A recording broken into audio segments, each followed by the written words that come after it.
اللہ کے رسول صلی اللہ علیہ وآلہ وسلم کو یہ فکر دامنے گیر تھی کہ اگر زید نے طلاق دے دی اور مجھے نکاح کرنا پڑا تو لوگ طوفان کھڑا کر دیں گے۔ دیکھو، محمد صلی اللہ علیہ وآلہ وسلم نے اپنی متعلقہ بہو سے شادی کر لی ہے، اور ادھر حضرت زید رضی اللہ عنہ بار بار آپ صلی اللہ علیہ وآلہ وسلم کے سامنے حضرت زینب کے شکوے کرتے، جن میں لا محالہ یہ شکوہ سیر فرصت تھا کہ حضرت زید کو بحیثیت خاوند وہ احترام نہ مل سکا جو وہ چاہتے تھے۔ شکوہ پر رسول صلی اللہ علیہ وآلہ وسلم انہیں صبر کرنے کا کہتے اور گزارا کرنے کا مشورہ دیتے اور سمجھاتے، لیکن آخر کب تک؟ آخر کار معاملہ جب بہت بڑھ گیا تو جناب زید رضی اللہ عنہ نے اللہ کے رسول صلی اللہ علیہ وآلہ وسلم سے مشورہ کے بعد طلاق دے دی۔ جب عدت پوری ہو گئی تو اللہ تعالیٰ نے فرمایا، ترجمہ: جب زید نے اس عورت سے اپنی غرض پوری کر لی تو ہم نے اسے تیری نکاح میں دے دیا تاکہ مسلمانوں پر اپنے منہ بولے بیٹوں کی بیویوں سے نکاح کرنے کے بارے میں جو تنگی نہ رہے، اور اللہ کا حکم ہو کر رہنے والا ہے۔ حضرت زید رضی اللہ عنہ کے مقام کا بھی اندازہ کرو کہ سارے قرآن میں اللہ کریم نے کسی صحابی کا نام نہیں لیا۔ صحابہ کی فضیلتوں کے اشارے ضرور ہیں لیکن نام نہیں ہے۔ واضح نام صرف ایک ہی شخص کا ہے، اور وہ میں حضرت زید رضی اللہ عنہ۔ اللہ نے ایک غلام کے نام کا قرآن میں تذکرہ کر کے واضح کر دیا کہ لوگوں، ذات برادریہ تمہارا اپنا فعل ہے، میرے سب بندے ہیں، اور فضیلتوں کے پیمانے میرے اپنے ہیں، اور وہ پیمانہ تقویٰ ہے۔ حضرت زینب رضی اللہ عنہ کی کرامت اور عزت و شرف کا کیا کہنا کہ اللہ کریم نے ان کا نکاح اپنے ایک حکم کے ذریعے عرش پر کر دیا۔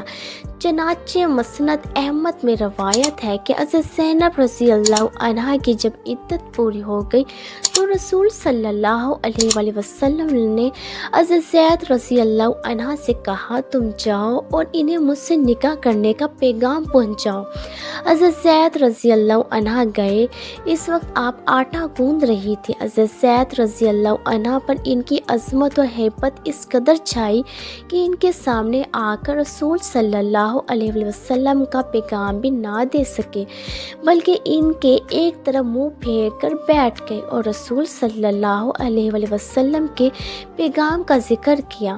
حضرت زینب رضی اللہ عنہ نے کہا، ٹھہرو، میں اللہ سے استخارہ کر لوں، اور پھر کھڑی ہوگی، نماز پڑھنے لگی۔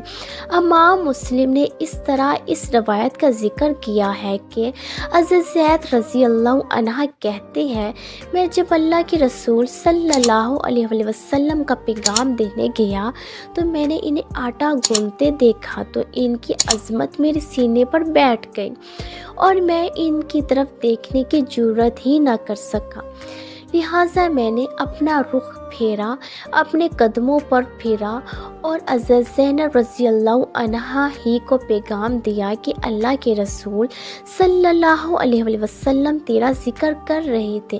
حضرت زینب رضی اللہ عنہا سمجھ گئی اور فوراً کہا، جب تک میں اپنے رب سے مشورہ نہ کر لوں کچھ نہیں کر سکتی، اور ساتھ ہی وہ اس جگہ کھڑی ہو گئی جو جگہ انہوں نے نماز کے لیے مخصوص کی ہوئی تھی۔ وہ رب سے مشورہ کر ہی رہی تھی کہ ادھر قرآن نازل ہو چکا تھا۔ عرش والا رب اپنے نبی کا نکاح عرش پر کر چکا تھا۔ چنانچہ اللہ کے فیصلے کے بعد رسول کریم صلی اللہ علیہ وآلہ وسلم سیدھے حضرت زینب رضی اللہ عنہا کے پاس گئے۔ اب وہ ان کی بیوی تھی، اجازت لینے کی حاجت نہ تھی، لہٰذا آپ سیدھے اندر گئے۔ حضرت زینب رضی اللہ عنہا کو رب کریم کے حکم سے آگاہ فرمایا، اور یوں اب دونوں میاں بیوی تھے۔ جی ہاں، نہ حجاب تھا، نہ قبول تھا، نہ انسان گواہ تھے، نہ کوئی ولی تھا۔ سبحان اللہ، کیا کہنا! حضرت زینب رضی اللہ عنہا کی مقدروں کے لحاظ وہ فخر کرتی تھی تو وہ بجا کرتی تھی۔